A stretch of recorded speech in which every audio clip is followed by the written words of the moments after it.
The rain fell softly against the windows of the Carlisle home, filling the quiet living room with a gentle rhythm. John Carlisle, a silver-haired man in his 60s, sat in his worn armchair, staring absently at the radio on the side table. Its hum crackled as the announcer introduced a special wartime broadcast, recounting stories from World War I. The low, steady voice drifted through the room, blending with the faint scent of pipe tobacco that lingered in the air. In the kitchen, Mary Carlisle hummed a familiar tune as she folded laundry. She cast occasional glances at her husband, who had been unusually quiet since dinner. John often retreated into his thoughts when the past tugged at him. But tonight, something felt different. She noticed the slight tension in his shoulders, the way his hands gripped the armrests just a little too tightly. It was during the spring offensive, the radio announcer began. The artillery shells began before dawn, a relentless barrage that turned the trenches into a living nightmare.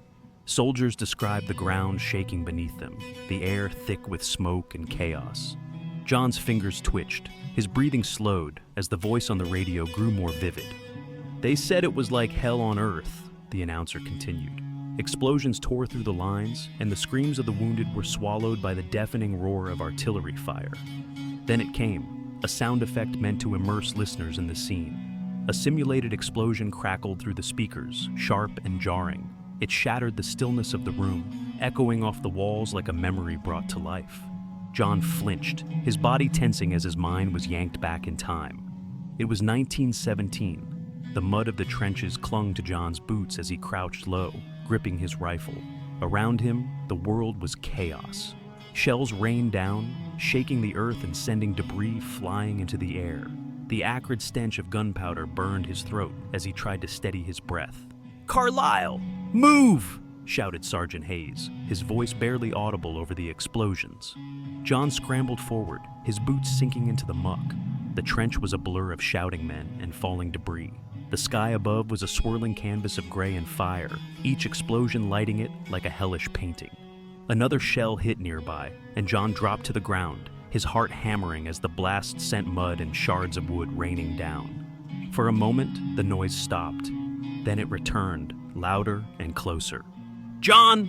Mary's voice broke through the haze, pulling him back to the present. He blinked rapidly, his breath shallow and uneven. His hands gripped the armrest so tightly that his knuckles had turned white. Mary hurried over, turning the radio off with a sharp click. She knelt beside him, her eyes filled with concern. "John, are you all right?" He shook his head slowly, his voice hoarse. The sound, it was just like the shells. Mary reached for his hand, her touch gentle but firm. "You're not there anymore," she said softly. "You're here. You're home." John nodded faintly, but his chest remained tight. The past had been stirred, and he knew it would not let him go easily. That night, the rain continued to fall, its steady rhythm a sharp contrast to the storm inside John's mind. He sat in his study, surrounded by relics of a life he rarely shared. His old uniform, carefully folded, rested in a cedar chest. On the wall hung a faded photo of his unit, a snapshot of men who had once stood beside him in the trenches. On his desk was a stack of letters, written but never sent, each one a fragment of a younger man's life, a life interrupted by war. John picked up one of the letters, his hands trembling as he unfolded the fragile paper.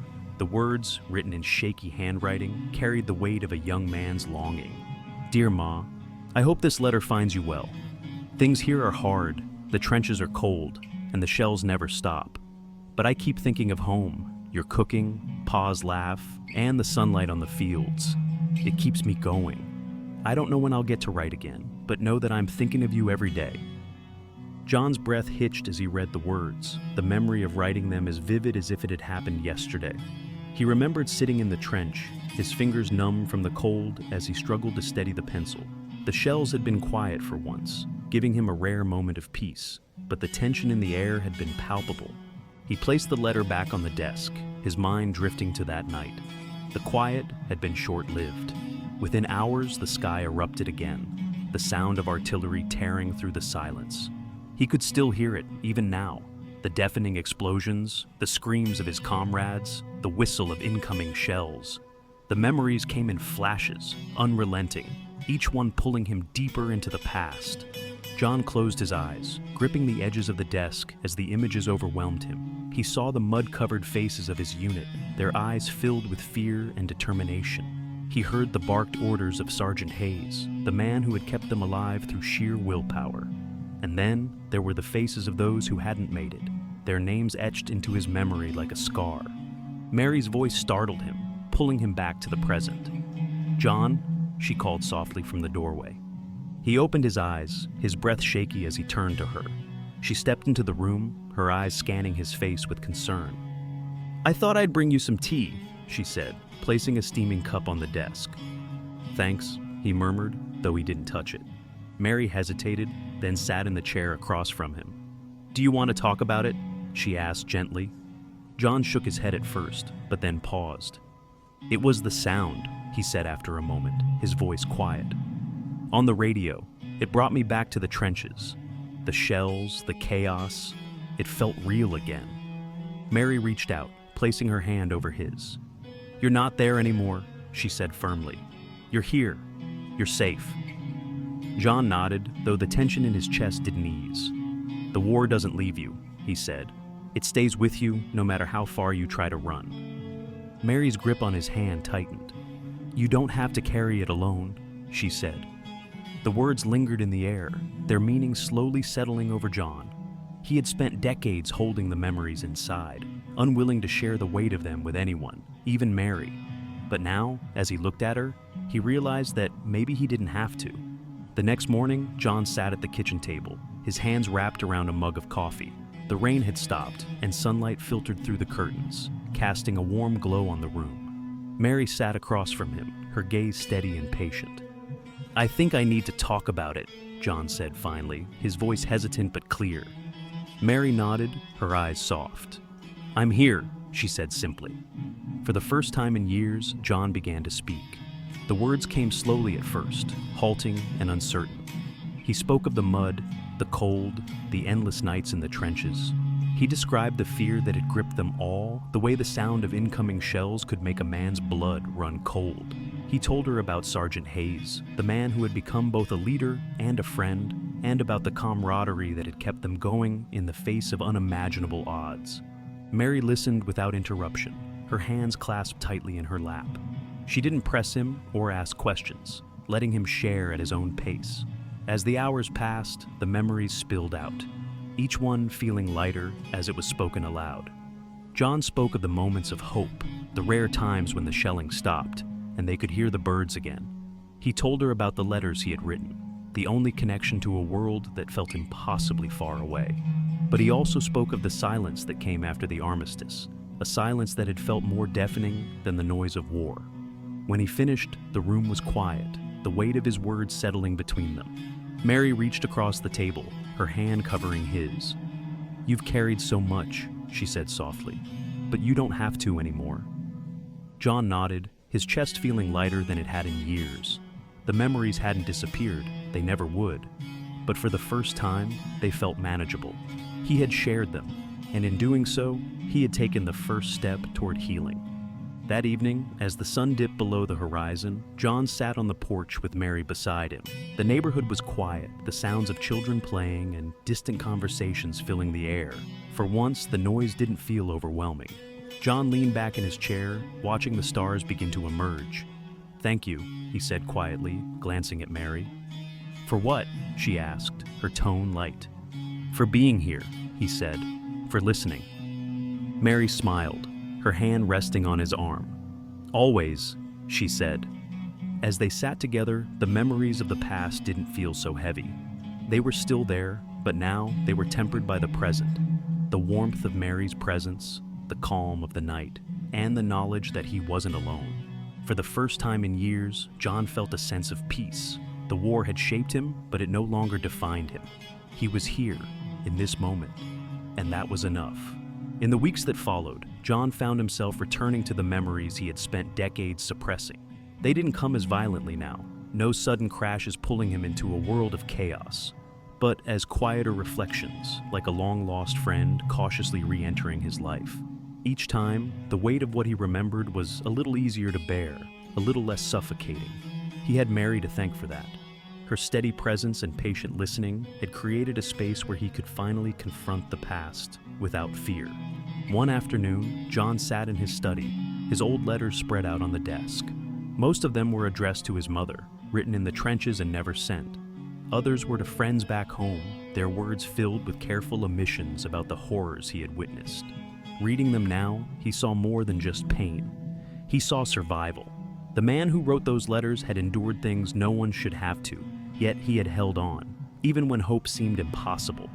He reached for his notebook, flipping to a blank page. For the first time, he began writing about the war not as fragmented thoughts, but as a story. He wrote about the mud and the cold, the fear that clung to every breath, and the fleeting moments of camaraderie that had kept them all going. He wrote about Sergeant Hayes, whose booming voice had guided them through hell, and about the men whose faces he would never forget, even after all these years. Mary found him there hours later, hunched over the desk with pen in hand.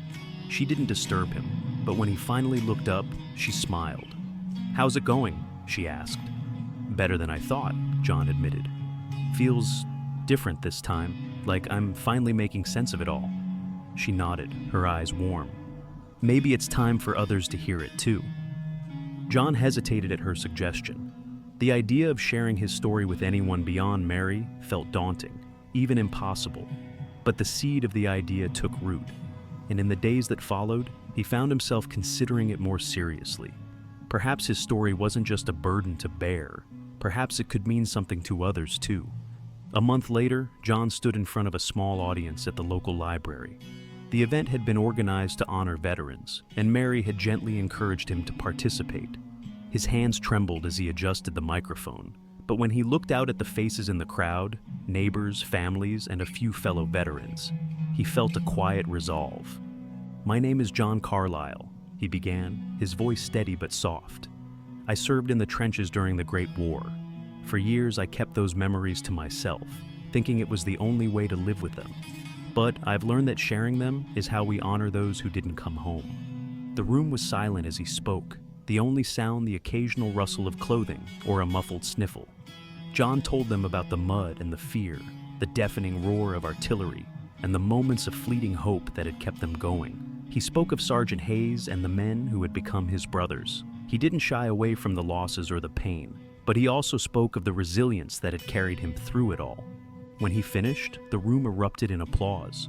John stood there for a moment, letting the sound wash over him, before stepping down from the podium. A young man approached him, his eyes wide with gratitude. "Thank you," the young man said. "My grandfather served in the war, but he never talked about it. Hearing you, it helps me understand him a little better." John clasped the young man's hand, a faint smile on his lips. "It's important to remember," he said, "for all of us." That night, as John and Mary walked home under a clear, starlit sky, he felt a peace he hadn't known in decades. The war would always be a part of him, but it no longer felt like a shadow hanging over his life. He had found a way to live with it, to honor the past without being consumed by it. "You were incredible," Mary said, her voice full of pride. "I knew you could do it." John looked at her, his expression soft.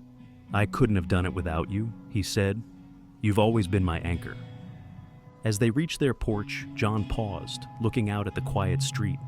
The sounds of the neighborhood, the murmur of distant conversations, the occasional bark of a dog, felt soothing now, no longer a reminder of the chaos he had endured. He was home, in every sense of the word.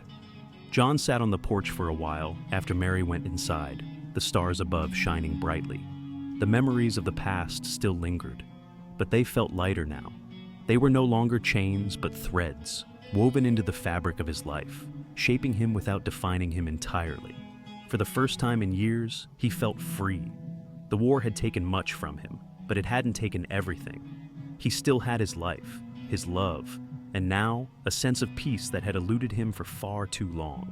With a deep breath, John leaned back in his chair, letting the quiet of the night settle over him like a comforting blanket.